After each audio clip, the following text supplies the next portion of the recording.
All right, picture this. A regime that's been in power for decades. Gone. Just like that. What happens next? You know, the first thing that comes to mind is probably chaos, right? But what if? What if there was already a plan?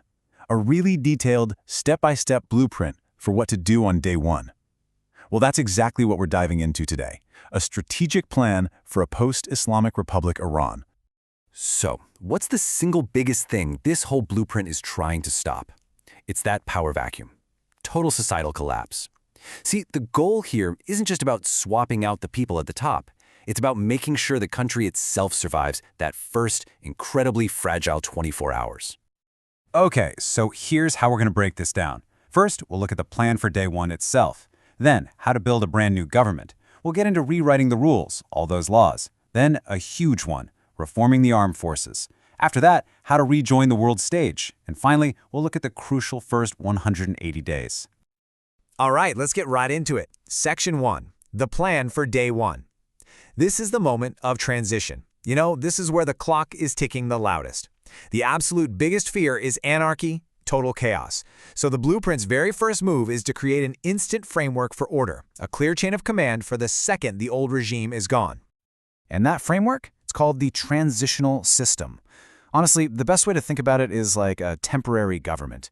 It's a stabilizing force, and it's designed to last just long enough. We're talking maybe 18 to 36 months to get the country on its feet and ready for a permanent, new system.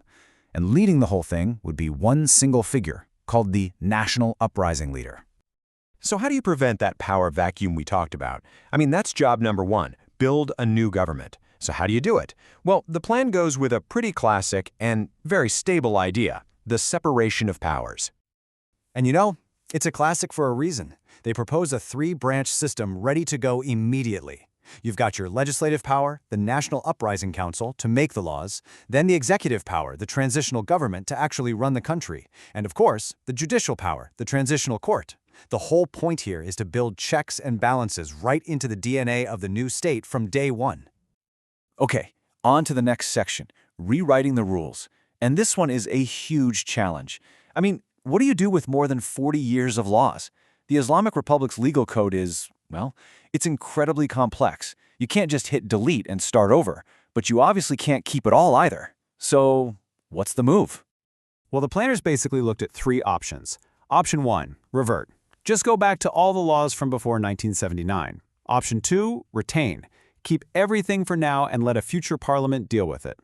But, you know, both of those seemed way too chaotic. So they came up with this really clever third way, the hybrid approach. The idea is simple but brilliant. Keep most of the current laws to avoid total chaos, but on day one, get rid of the most symbolic and problematic ones immediately. And here's a really fascinating little detail. The inspiration for this keep it then fix it strategy, it actually comes from Brexit. Yeah, seriously. See, when the UK left the EU, they couldn't just wipe out decades of European law in a single day. So what did they do? They absorbed it all into UK law and then began the slow, careful process of changing it piece by piece. This blueprint suggests using that exact same pragmatic model to prevent legal chaos. So, okay, how do you decide which laws have to go on day one? This is where the plan gets really smart. They took that famous protest slogan, Woman, Life, Freedom, and they expanded on it. They turned it into a kind of formula or a test. For women, they'd repeal mandatory hijab laws. For life, laws allowing things like stoning. For freedom, censorship laws. And they added man-homeland prosperity to cover things like polygamy and economic restrictions. It's both an incredibly powerful symbol and a super practical way to start the reforms.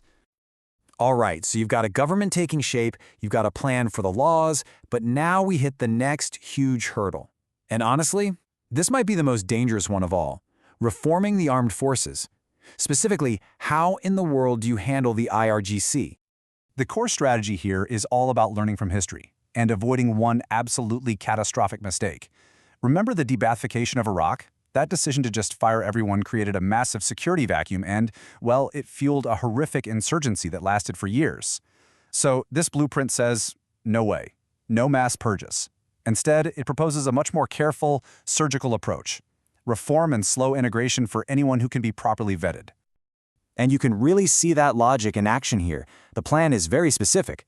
The most deeply ideological parts, the ones that basically act like a parallel military, like the IRGC forces and the Baji militia, they get dissolved, period.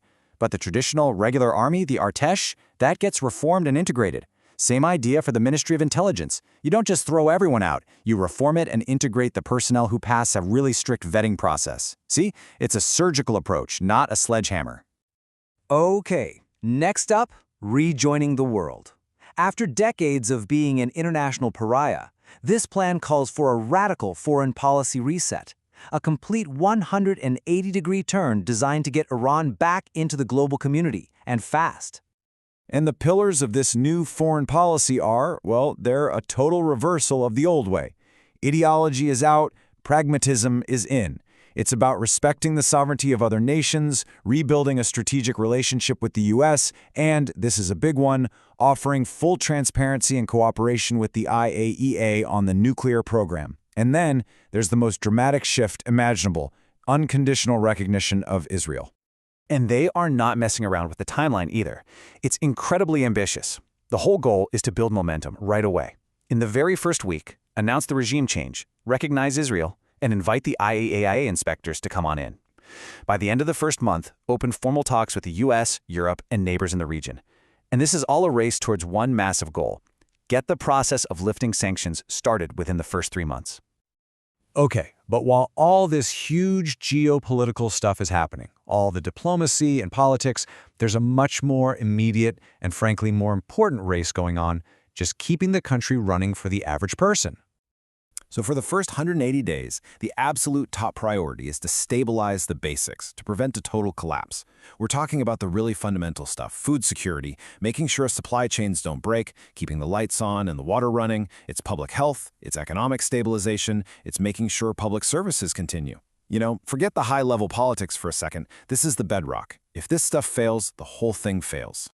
And interestingly, among all those life-or-death priorities, the blueprint points to one that it calls uniquely urgent: the education system. It actually calls for a complete de-ideologization of schools starting on day one.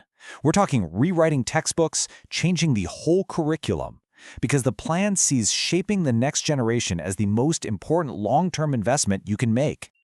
But the problems with schools aren't just about what's in the textbooks. The plan highlights a really shocking statistic that shows just how deep the neglect goes. 30%. That's the percentage of schools in Iran that the plan says are structurally unsafe. I mean, just think about that. It's a powerful reminder that these reforms aren't just abstract political ideas. They are about the actual physical safety of millions of kids. So when you kind of step back and look at the whole picture, the sheer scope of this plan is just staggering. I mean, we've talked about everything from legal codes and military structures to foreign policy and what's taught in schools. It really is exactly what it says on the tin: a remarkably detailed blueprint for building a completely new state, basically from scratch. Which, of course, leaves us with the big, final question, doesn't it? An incredibly detailed blueprint exists. It's all there, on paper. The thinking has been done. But can any plan, no matter how thoughtful or detailed, truly account for the absolute chaos of reality? That's the question.